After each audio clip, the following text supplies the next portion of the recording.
réussi à mettre la main sur Florence, parce qu'évidemment, on est impatient d'avoir un petit peu son retour sur sa course. Florence, comment ça s'est passé? Raconte-nous un peu. Bah, c'était un peu bizarre au début, parce que j'avais vraiment comme plan de faire mon orientation, donc je suis partie sur mon chemin tout seul dès la une, et je me suis retrouvée devant, je crois, au début. Donc j'étais bien en contrôle, et après je fais une grosse erreur sur le poste 5 où je dévie un peu et je me trompe de rentrant.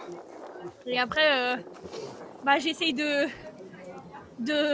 plus faire d'erreurs jusqu'à la fin. J'en ai fait une petite encore, mais j'ai eu du mal physiquement aussi à la fin. C'était vraiment, je trouve, le début ça courait bien et la fin c'était un peu plus rocailleux et c'était plus compliqué de courir. Mais ouais, donc un peu déçue de cette grosse erreur, mais bon, j'étais bien stressée avant la course, donc je sais pas, je suis mitigée.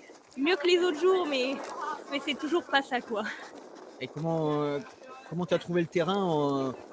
Vous aviez bien préparé ce relais? Est-ce que tu as été surprise par le terrain, par les variations? Non, on était bien préparés. On avait un peu parlé de faire que la course allait faire le tour du Grand Marais, donc c'est un peu ce qui s'est passé.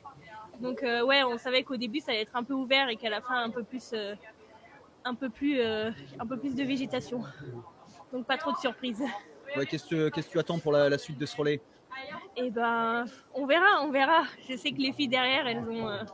Cécile, elle nous a déjà montré de belles choses, et je sais qu'Annabelle aussi, elle a bien envie de courir, donc je n'attends rien de particulier, mais je sais qu'elles vont faire de leur mieux et c'est l'essentiel à la fin. Ok, ouais, on va suivre ça évidemment de très très près. Merci à toi d'être passé, et puis bonne récup, et puis on se retrouve pour les prochaines compétitions, Ouais. j'espère en forme, notamment dans 3 semaines. J'espère. Merci. Salut Florence.